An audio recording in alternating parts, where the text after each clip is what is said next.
오늘 우리에게 주시는 하나님의 말씀은 디모데전서 5장 17절에서 25절입니다.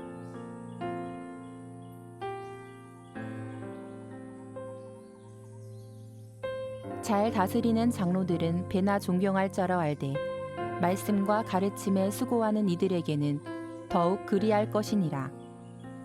성경에 일렀으되 곡식을 밟아 떠는 소의 입에 망을 씌우지 말라 하였고 또 일꾼이 그 삭을 받는 것은 마땅하다 하였느니라. 장로에 대한 고발은 두세 증인이 없으면 받지 말 것이요 범죄한 자들을 모든 사람 앞에서 꾸짖어 나머지 사람들로 두려워하게 하라. 하나님과 그리스도 예수와 택하심을 받은 천사들 앞에서 내가 엄히 명하노니 너는 편견이 없이 이것들을 지켜 아무 일도 불공평하게 하지 말며 아무에게나 경솔히 안수하지 말고 다른 사람의 죄에 간섭하지 말며 내 자신을 지켜 정결하게 하라. 이제부터는 물만 마시지 말고 내 위장과 자주 나는 병을 위하여는 포도주를 조금씩 쓰라. 어떤 사람들의 죄는 밝히 드러나 먼저 심판에 나아가고 어떤 사람들의 죄는 그 뒤에 따르나니 이와 같이 선행도 밝히 드러나고 그렇지 아니한 것도 숨길 수 없느니라. 아멘.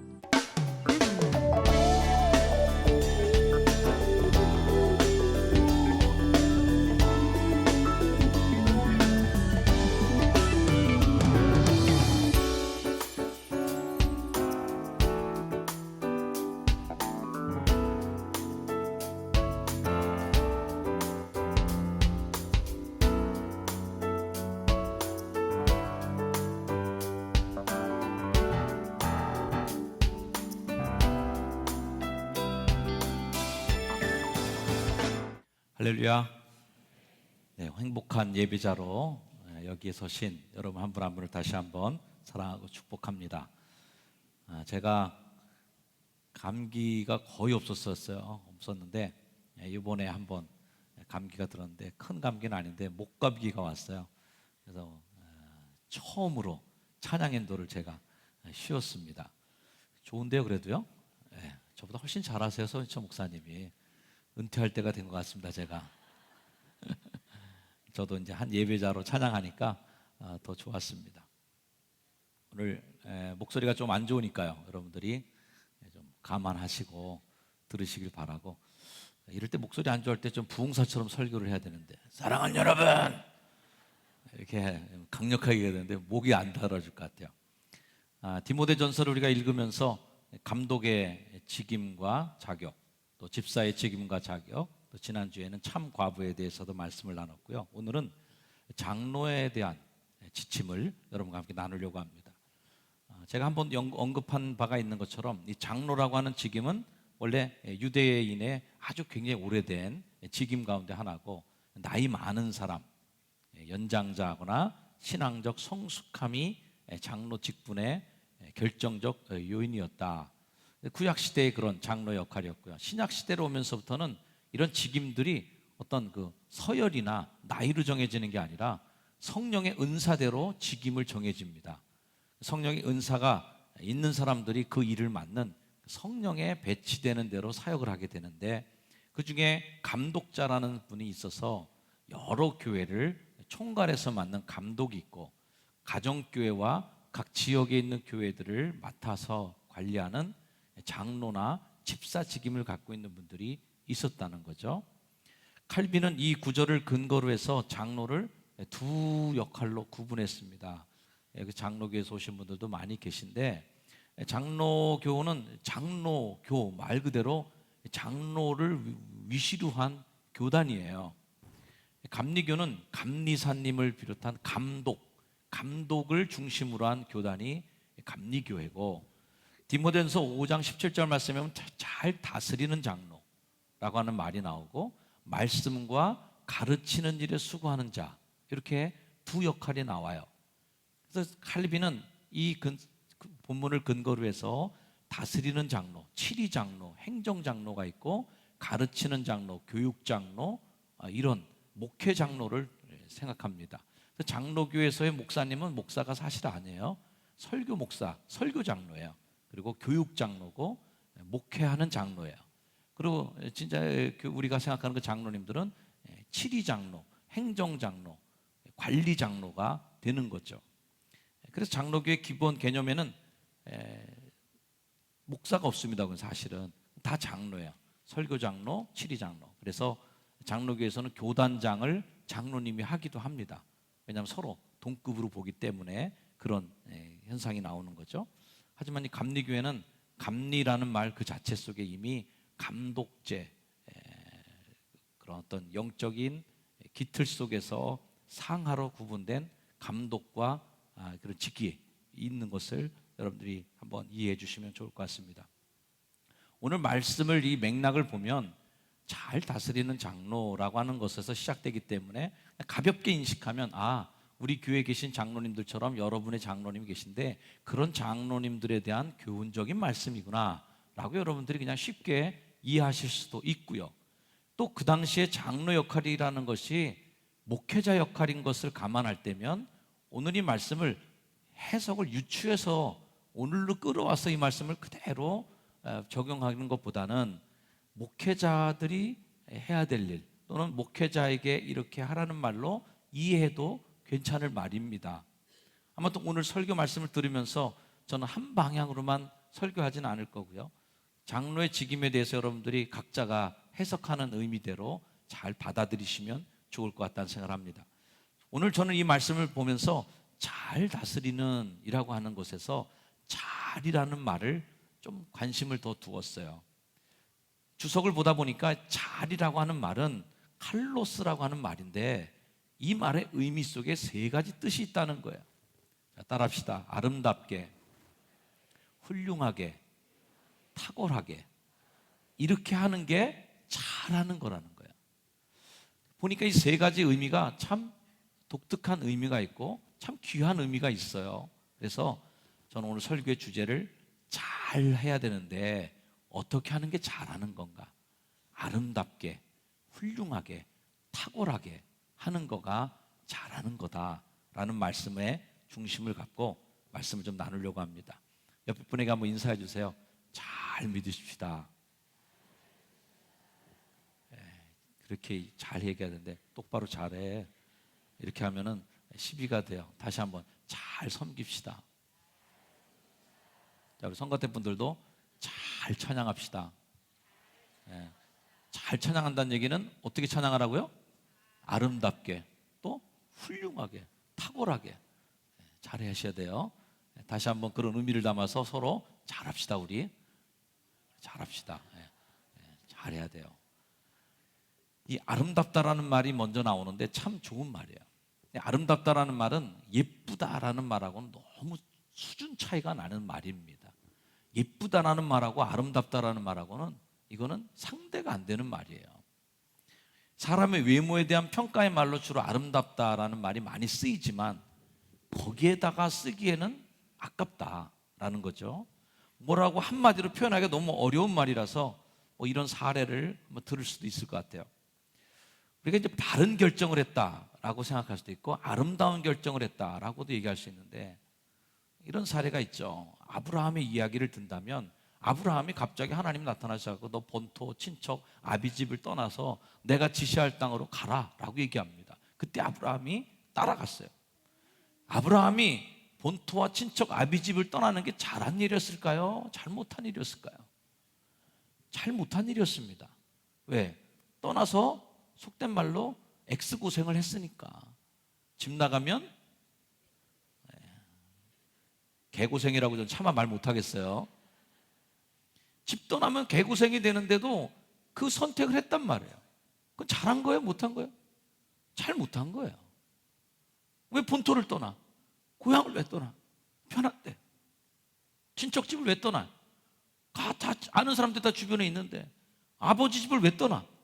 아버지 유산 다 물려받고 거기서 편안하게 잘 살 수 있는데 왜 떠나갖고 고생길을 사서 하고 흩날리를 쳐갖고 말이죠. 인생이 힘들어졌어요. 잘한 선택은 아니었지만 아브라함의 선택을 우리가 생각하면서 참 아름다운 떠남을 했다. 아름다운 뭔가 결단을 한 인생으로 우리가 아브라함의 그 떠남을 축복해주고 기리고 있는 것입니다. 이번에 이제 원TD 청소년 TD를 하면서 청소년 TD에 좀 섬길 분들을 필요해서 제가 몇 분에게 전화를 드렸어요. 이번에 청소년 TD를 하는데 좀 섬겨주셔야 되겠습니다 라고 하는데 그 두 분 다 아주 흔쾌히 예스 하면서 제 제안에 순종을 해주셨어요. 근데 한 분 같은 경우에는 그 딸이 고3이 그리고 가기가 좀 제가 생각해도 얘기를 들으니까 잘을 선택한 게 아닌 것 같아요. 그분이 왜 손해보는 일을 선택했을까? 자기 자식이 이제 고3이라고 하는 그런 어떤 긴장된 시간을 시작하는 즈음에 엄마가 없어지는 게 이제 쉽지 않은 일인데 그런 일들 또 한 분의 사역자분도 역시 그 자녀들이 다 있고 또 그분은 또 여러 가지 일에 또 자리를 비워야 될 일이 이 연초에 많은 분인데도 불구하고 순종을 하셨어요. 그분들의 순종하는 걸 볼 때 잘못 선택하셨다. 그분들이 개인적으로 볼 때는 잘한 선택이 아닐 수 있겠구나. 손해보는 선택을 하셨다. 이분들이 내 시간을 더 사용해야 되고 내가 할 일이 더 많을 챙겨야 되는데 그 일을 선택했다는 것은 잘한 선택은 아니었어요. 하지만 목사가 볼 때 그분들의 선택은 아름다운 선택을 하셨구나. 잘한 것과 아름다운 것의 차이를 생각해 보시길 바랍니다. 자기 앞가림 잘하고 자기에게 유리한 처신으로 손해 안 보고 그런 사람을 가리켜서 우리는 똑똑한 사람이다, 야물딱진 사람이다 이렇게 얘기합니다. 그러나 그런 야무진 사람, 똑똑한 사람이 아름답진 않아요. 때로는 손해보는 일을 선택하고 자기가 당할 불이익을 뻔히 알면서도 그거를 선택해내는 그런 선택들이 있을 때 그런 분들을 교회에서 제가 볼 때 참 아름다운 분이다 라고 감히 말할 수가 있는 것이에요. 옆에 분에게 다시 한번 인사해 주십시다. 아름다운 사람이 되시길 바랍니다. 똑똑한 사람 되지 마세요. 찔러서 피 한 방울 안 나오고 손에도 하나도 안 보는 영리한 사람 되지 마시고 잘한 선택만 하는 분이 아니라 아름다운 선택을 하시는 여러분이 되길 주의 이름으로 축원합니다. 영화 국제시장을 많이 보셨다고 그래요. 점점 더 보는 인구가 늘어나고 있다고 하는데 황정민 씨가 열연한 그 국제시장에서의 그 역할, 때로는 그 삶을 보면서 화가 나는, 내가 그 영화 속에 들어가 있다면 뜯어 말리고 싶은, 왜 그래 이렇게 제발 그만해 이제. 그러면서 그 대사 중에도 그런 거야. 네 인생을 좀 살아 이제. 당신 인생을 살아. 왜 이렇게 가족들을 위해서 희생하고 왜 가족들을 위해서 나의 당신의 인생은 있지도 않는 것처럼 그렇게 왜 살아? 왜 밀어내? 라고 그런 대사가 나와요. 그러나 그 시대의 그 아버지들은 자기가 편한 쪽으로 선택하지 않았어요. 나 잘 되는 것을 선택하는 게 아니라 자식이 잘 됐으면 좋겠다, 우리 자녀들이 잘 됐으면 좋겠다는 것으로 자신의 모든 걸 다 희생해서 미련한 인생을 선택했어요. 그래서 전쟁터로 가고 독일로 팔려가고 그러면서 자신의 인생은 다 쪼그라드는데 그럼에도 불구하고 내가 고생하는 게 낫지 우리 자식들이 고생하는 건 어떻게 내가 하는 고생을 어떻게 자식들한테 시키겠어. 그러는 그 아버지의 마음을 볼 때 답답한 인생, 미련한 인생 같고 참 저렇게 살까 싶을 정도로 뜯어 말리고 싶은 인생이지만 그런 노년의 인생을 바라볼 때 참 아름답다, 아름다운 인생이구나 라고 칭찬하고 박수 쳐주고 싶은 마음이 드는 거죠. 다시 한번 이 잘 다스린다라고 하는 의미를 여러분들에게 다시 말씀드리면서, 잘 다스린다는 것은 아름답게 다스리는 거다. 그럼 다스린다는 의미는 또 뭘까 할 때 프로이스템이라고 하는 말인데, 이 말은 앞에 서다 또는 인도하다, 유지하다라는 말이래요. 그래서 이 아름답다 또는 훌륭하다, 탁월하다는 말하고 다스린다는 말 속에 들어있는 이 세 가지 말을 좀 조합해 보니까 이런 조합을 좀 만들어냈어요. 자, 따라합시다. 나는 아름답게 앞에 서고, 나는 훌륭하게 인도하고, 탁월하게 관리한다. 이게 사역자들의 어떤 모습이어야 된다. 이것은 저에 대한 말이 될 수도 있고 여러분 모두에게 해당되는 말이 됩니다. 다시 한번 해볼까요? 같이 시작. 나는 아름답게 앞에 서고, 나는 훌륭하게 인도하고, 탁월하게 관리한다. 그럼 아름다운 다스림은 뭘까요? 탁월하게 치리를 하는 분이 있습니다. 그래서 아랫사람 꼼짝 못하게 휘어잡고 막 쥐고 흔들면서 탁월하게 관리를 해내는 분들이 있습니다. 꼼짝 못하게 만들어서 아주 재치 있게 일 처리를 끝내기도 합니다. 그러나 그런 사람들을 하는 일을 보면서 아름답게 다스린다는 말은 할 수 없어요. 아름답다라고 하는 말에 한국말의 사전적 의미를 찾아보니까 이미 그 속에 제가 설교한 내용이 다 들어있더라고요. 첫째는 이거예요. 보이는 대상이나 음향, 목소리 따위가 균형과 조화를 이루어 눈과 귀에 즐거움과 만족을 줄 만하다. 하필이면 오늘 목소리가 이렇게 안 좋은 날 음향이나 목소리 따위가 이렇게 돼서 아름다운 목소리가 오늘은 아니에요. 그죠? 네. 우리 유권사님이 격하게 동의를 해주시는데 기분이 좀 안 좋네. 아름다운 목소리가 아니에요 그랬더니 듣기 불편한 조화와 균형이 깨져 있다. 겉으로 볼 때, 사물을 볼 때 보이는 대상이나 음향, 목소리가 조화와 균형을 이루었어요. 그래서 아름답게 보이는 거예요. 굉장히 중요한 진리의 말씀이 들어있더라고요. 따라합시다. 아름다움은 조화와 균형이다. 하나님께서 세상을 만드시고 참 보기 좋았다고 그랬습니다. Beautiful라고 얘기하신 거예요. 아름답다. 아름다운 건 왜 그래요? 물은 물이 있는 데는 모이고, 땅은 땅대로 모이고, 새들은 하늘을 날고, 물고기는 물속에 들어가 있고, 이게 아름다운 거예요. 다 각자가 자기의 몫에 맞는 배치가 된 거예요. 그럴 때 아름다운 거예요. 그런 조화와 균형을 이뤄나가는 하나님의 교회가 됐으면 좋겠어요. 두 번째 아름답다 의미는 이런 의미가 있어요. 한번 같이 읽어볼까요? 시작. 하늘이나 마음씨 따위가 훌륭하고 갸륵한 데가 있다. 그래서 이 아름답다라는 표현 속에는 겉으로 볼 때는 조화와 균형을 이룬 아름다운 것이 있고, 내면으로 볼 때는 마음씨나 그런 속사람이 뭔가 갸륵한 데가 있는 거예요. 이걸 잘 이룰 때 아름답다라고 드디어 칭찬할 수가 있게 된 것이다. 저는 우리 교회 사역하시는 분들, 우리 교회 장로님, 또 저에게도 해당되는 말이니까 우리 교회 목사님들, 모든 분들이 이 아름다운 그런 다스림을 만들어가는 귀한 사역자가 되기를 간절히 축복합니다. 아름답게 해야 된다. 아름답게 다스려야 된다. 똑똑하게 다스리지 말고 아름답게 다스리자. 재치 있게만 하고 착 해서 힘으로만 다스리는 게 아니라 잘해야 되는구나. 아름답게 해야 되는구나. 훌륭하게 그 다음을 해야 된다는 거예요. 훌륭하다는 말에는 썩 좋아서 나무랄 것이 없다는 겁니다. 자, 이번 모세오경을 우리가 새벽 시간에 통독했어요. 모세오경 통독하면서 출애굽기하고 레위기를 읽는데 거기에 아주 귀에 들어오는 그런 문구가 보였었습니다.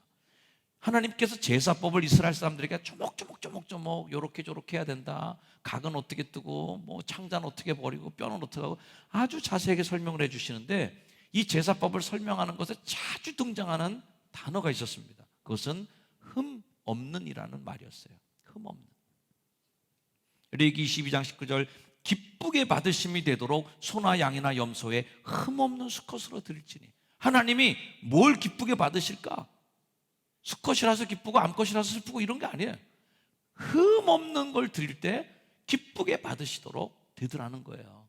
아멘. 우리 한번 따라합시다. 하나님이 기쁘게 받으시도록 흠없는 성도가 되겠습니다. 하나님은 흠없는 걸 받으실 때 굉장히 기뻐하시다라는 거예요. 반대로 흠이 있는 걸 드릴 때 굉장히 기분 나빠하시다라는 거예요. 말라기서의 말씀, 만군의 여호와가 이르노라 너희가 눈먼 희생제물을 바치는 것이 어찌 악하지 아니하며 저는 거 병든 거 이거 드리는 것이 어찌 악하지 아니하냐. 이제 그것을 너희 총독에게 드려봐라. 그가 너를 기뻐하겠냐? 그걸 받아주겠냐? 라는 거예요. 교회에서의 우리의 사역은 잘 해야 되는데 잘하는 것 중에 하나가 훌륭하게 해야 되는 건데 훌륭하다는 거는 흠이 없다라는 거예요. 흠 잡을 게 없는 게 훌륭한 거예요. 사랑하는 성도 여러분, 여러분의 맡은 직임을 훌륭하게 수행하시기를 주의 이름으로 축원합니다. 흠 잡지 못하게. 새해 들어서 권사님들에게 오후 예배를 드려라, 속장님들은 수요 예배 나와서 속장 세일 모임에 참석해라, 예배 한 번 더 드리자 등등의 잔소리를 제가 많이 하고 있습니다. 또 우리 교회 집사님 이상 되신 분들은 1인 1사역 원칙을 갖고 교회 사역에 동참하자. 왜 그럴까요? 흠이 없게 그 자신의 직임을 수행해야 되기 때문에. 흠 잡히면 안 되니까. 목사 좋다고 하는 얘기가 아니에요. 여러분 자신에 대한 번면이에요. 오늘 오후에는 새로운 권사님들의 취임 축하 예배도 있습니다.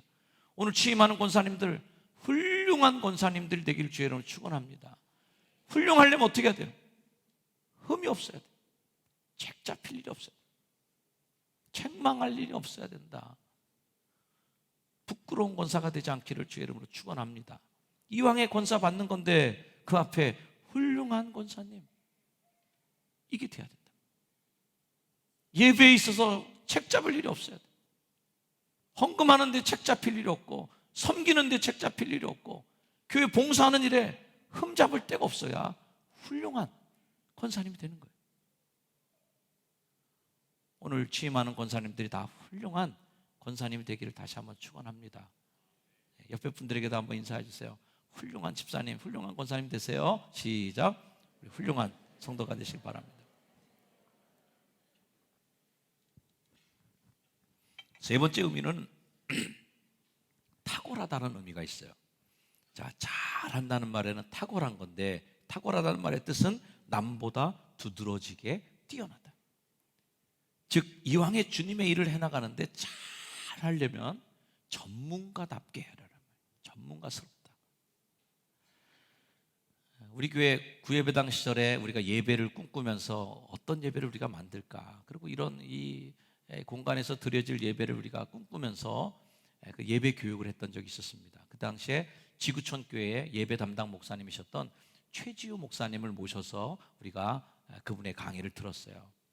최지우 목사님 우리 교회 와서 강의를 하시는데 그런 얘기를 제가 머릿속에 기억하는데 기억에 남아요. 그 교회에서 찬양단을 만드는데, 찬양단을 하는데 오디션을 보고 사람들을 막 모집했는데 한 자매가 온 거예요. 그 자매가 왔는데 이 자매가 어디다 써먹을 데가 없는 거예요. 노래를 또 못하고 악기 연주도 못하고, 그래서 어디다 써먹을 데가 없어갖고 목사님 고민이 된 거예요. 이거 어떻게 해야 되나. 근데 열망은 얼마나 넘치는지 막 하겠다는 거예요. 그래서 그 자매를 고민하다가, 그 당시에는 이제 우리가 요즘에 이렇게 OHP 그 프로젝트를 쏘지만 그 당시 OHP라고 이렇게 필름에 이렇게 프린팅된 거 이렇게 올려놓고 쏴주 그던 시절이었는데, 그래서 찬양단 중에서 가장 그래도 앞에 보이지도 않고 귀에 들리지도 않을 일이 뭐냐면 OHP 놓는 거니까 너 그거나 해라. 그래서 그 자매에게 OHP 하는 일을 맡겼다는 거예요. 찌그러져 있으라 이 얘기지, 한마디로 얘기하면. 근데 이 자매가 OHP 맡은 것도 너무 행복하게 여기고 얼마나 열심히 하는지 OHP 다 인덱스를 매겨놓고 집에서 필름 가져가서 찾는 연습까지 해갖고 뭐 찬양을 부르는데 한 소절도 안 끝나면 벌써 올라온대요. 내 영혼이, 그럼 딱 올라온 거예요. 바로바로 하는 거예요. 그래서 이 찬양에 안정감을 주고 사람들이 그 가사를 따라올 수 있도록 하고, 이거 보통 일이 아니거든요. 만약에 그 자매가 없는 주일이면 어떤 일이 발생하는가? 후렴까지 갔어요 벌써. 할렐루야 찬양하세 갔는데도 아직도 안 올라오고 있어요. 그럼 찬양 인도자는 이거 왜 안 올라오나? 아직도 그 자매는 계속 뒤지고 있는 거예요. 그래서 뒤적 어디가 있는지. 그래서 이 찬양단원 중에 그 자매는 아무 쓸모없는 사람처럼 돼서 한직으로 떨어뜨려놨는데, 이 자매가 워낙 오이치피를 잘하고 가사가 움직일 때마다 자동으로 이게 움직이는 것처럼 올렸다 내렸다 착착착착 이게 해주니까 노래하는 게 너무 편한 거예요. 그래서 이 자매가 그 찬양단원 중에 없어서는 안 될 아주 중요한 역할을 하는 자매가 됐다는 거예요. 왜? 자기가 맡은 일을 탁월하게, 별볼 일 없던 일을 탁월하게 한 거예요. 한 자매가 탁월하게 그 일을 하니까 찬양단 전체가 행복한 거예요. 찬양단 전체가 안정적으로 되는 거예요. 가끔씩 보면 저도 이제 뭐 자막 나올 때 가사가 잘 안 나오거나, 가사가 우리가 부르는 거랑 다른 가사가 나와 있거나 이러면 이제 마음이 불안해져요. 아, 저거 빨리 바꿔야 되는데, 저거 빨리 바꿔야 되는데. 그러다 또 가사도 틀려, 제가 또 마음이 불안해지는 거예요. 별것도 아닌 역할이었었는데 그거 하나 잘하는 사람 하나 때문에 전체적인 예배가 빛이 났다는 거예요. 탁월하게 하니까. 여러분, 여러분이 맡고 있는 일이 무슨 일이든 간에 그 일을 탁월하게 하시길 주님은 축원합니다. 주차장에서 이거 흔드시는 분도 탁월하게 흔드세요. 예술적으로 좀 흔드시고. 그래서 교회 주차하러 오는 분들이 안정감을 갖도록, 야, 내가 정말 이 교회에서 환영받는구나, 정말 주차하는 분들이 저렇게 나를 환대해 주는구나, 그러면서부터 예배의 마음이 열리는 거예요. 거기서부터 기분 잡쳐갖고 들어오면은 목사님 설교도 빛이 안 납니다. 아유, 불편한 교회, 아주 그냥 교인들이 이렇게 버르장머리 없는 교회 뭐 설교라 제대로 하겠나 저 사람이, 이 기분이 다 상하는 거죠. 뭐 안내 하나 하는 분들 정말 죽게 하듯 탁월하게 한다면 그 일이 빛이 나고 그 사람 때문에 다른 모든 사역들이 같이 시너지 효과가 일어나는 거예요. 우리 찬양대원들도 탁월하게 잘하셔. 찬양 듣기 위해서 오는 분들도 있다면 잘해야 된단 말이죠. 감동받도록 죽게 하듯 내가 맡은 일에 전문가답게 잘하는 사역자가 되기를 주의 이름으로 축원을 드립니다. 마지막으로 이 세 가지에다가 제가 하나 더 붙이고 싶은 게 있다면 이거예요. 꾸준하게, 아름답게도 잘하시고 훌륭하게도 하시고 탁월하게도 잘하는데 도중에 그만둬 버리면 아무 소용없어요. 꾸준하게 해야 돼요. 끝까지. 데살로니가 후서 3장 말씀, 형제들아 너희는 선을 행하다가 낙심하지 말라. 낙심이 뭐예요? 떨어질 낙, 마음심. 마음이 뚝 떨어져 버린 거예요. 마음이 뚝 떨어져 버리니까 하기 싫어졌어요. 정이 떨어져 버렸어요. 이거 하지 말라는 거예요. 훌륭하게 일하다가 낙심되지 말아야 되고, 탁월하게 일하다가 낙심하면 안 되고, 아름답게 일하다가 낙심하면 안 돼요. 그 일을 꾸준하게 해나가는 거죠. 이렇게 잘하는 분들을 우리는 어떻게 해야 되는가? 오늘 성경은 이렇게 권면해 주고 있습니다. 자, 17절 말씀이에요. 다시 한번 읽어볼까요? 시작. 잘 다스리는 장로들은 배나 존경할 줄 알되 말씀과 가르침에 수고하는 이들에게는 더욱 그리할 것이니라. 2배로 하래요. 2배. 이렇게 하는 분들은 2배, 2배, 2배. 2배로 잘하라는 거예요. 여러분, 더 잘해 주는데 어떻게 잘해주는 겁니까? 배나 존경해 주라는 거예요. 존중해 주라는 거예요. 성경은 그런 분들을 알아주라는 거예요. 알아주라.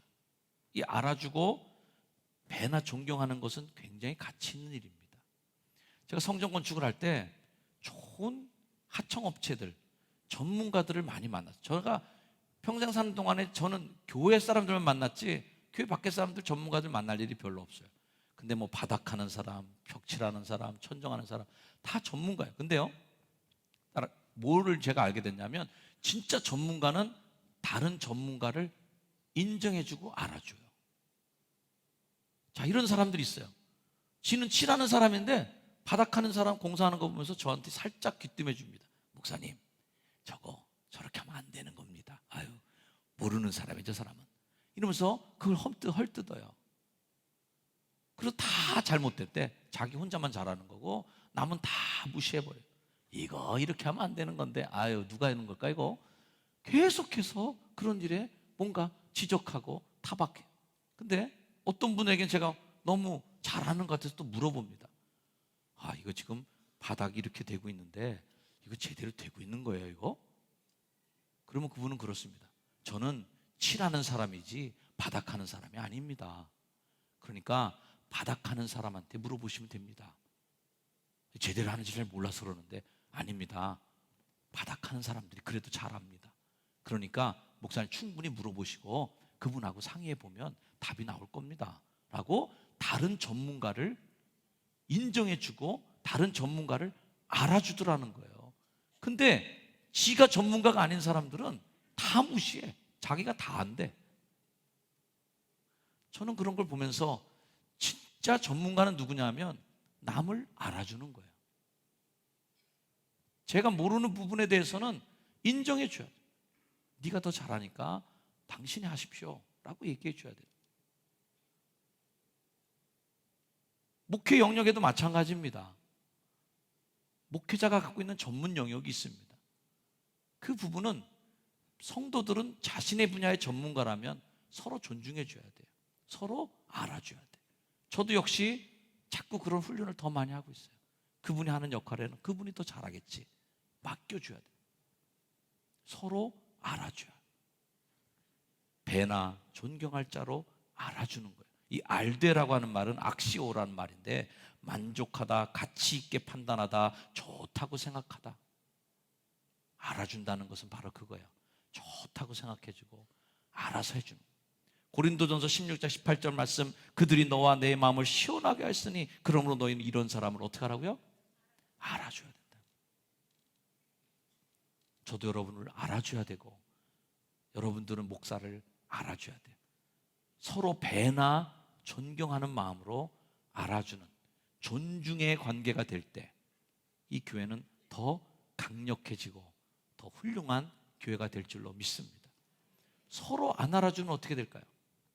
서로 무시하면, 서로 얕잡아 보면, 아유, 야, 내가 해도 그 발로 해도 그만큼은 하겠다. 아유, 저 타는 게 저래냐? 다 집어쳐, 내가 할게. 자기가 가는 게 아니에요. 그들을 알아주고 존경 표하는 방법을 오늘 성경에 구체적으로 얘기해 줬어요. 이렇게 얘기합니다. 곡식을 밟았다는 소의 입에 망 씌우지 말아라. 일꾼이 그 삭슬 받는 게 마땅하다. 한참 일하고 열심히 일하는데 회방하지 말라는 거예요. 입에다 망 씌워갖고 남의 일 그르치지 말아라. 전문가가 아닌 사람들은 다른 사람을 존중해 주지 않으면 자꾸 거기에 참여합니다. 자꾸 그것에 잔소리를 하게 돼요. 그래서 서로 상심하게 되고 기분이 나빠지고 일하다가도 일할 맛이 안 나요. 옆에서 존중해 주고 알아주면 좋은데 에이, 그렇게 하는 게 아니지. 그러면서 입에다 망을 씌워버려요. 그리고 일꾼은 그 삭슬 받는 게 마땅한데 그거에 응당한 보응을 해주질 않아요. 보응이 뭐예요? 알아주는 겁니다. 알아주는 걸로 보응을 딱 해줘야 돼요. 값을 치러줘야 돼요. 그만한 가치를 인정해 주는 거예요. 프로들은 뭐예요? 삭슬 받는 거 프로는 증명이 되는 겁니다. 서로가 존중해 주는, 그래서 그 사람의 가치를 인정해 주는 거, 이게 중요하다. 하나님의 일을 수행하는 사역자를 회방하는 것은 곧 성령을 거역하는 것이요 회방하는 것임을 우리는 분명히 알아야 될 것입니다. 또한 정당한 대가를 지불하는 것이다. 이런 말이 있습니다. 교인이 하나님을 대하는 방식은 교회를 섬기는 사역자를 대하는 모습을 통해 드러난다.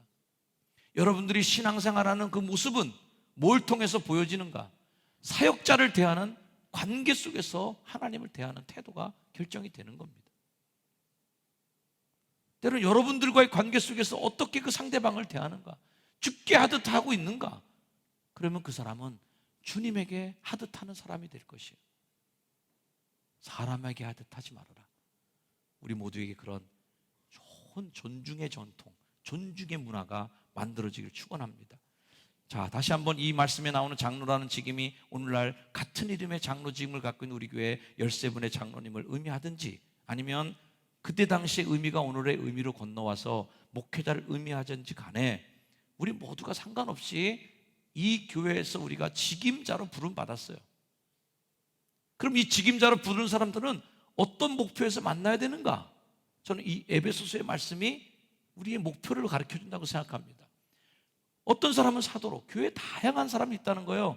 어떤 사람은 사도, 어떤 사람은 선지자, 어떤 사람은 복음전환, 어떤 사람은 목사, 교사, 다 다양한 직임들이 교회에 존재하고 있는데 이 사람들이 다 뭐 해야 되는가?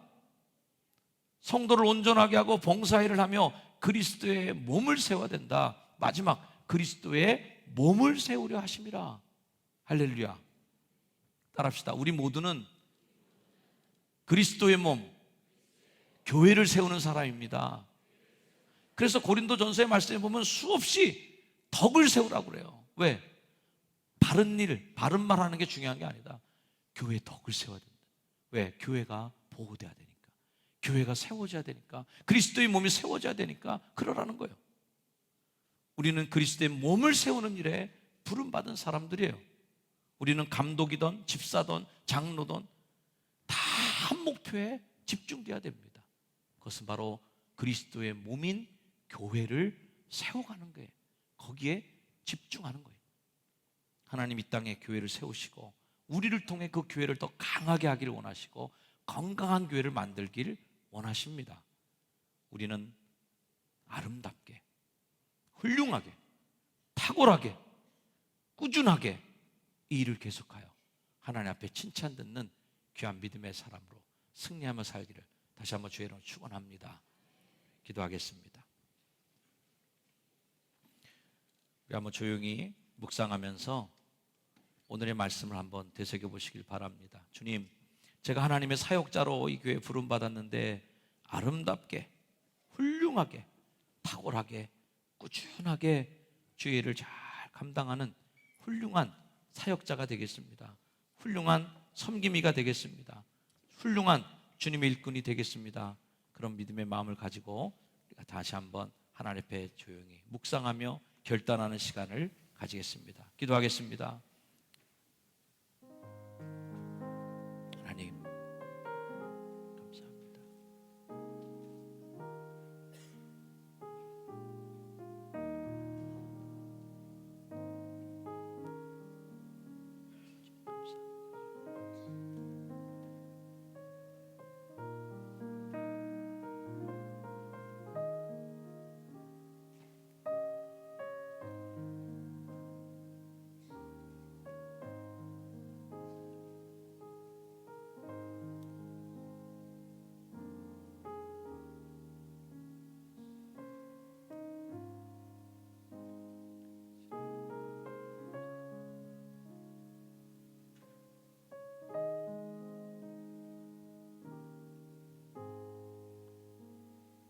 하나님, 제가 잘 하겠습니다.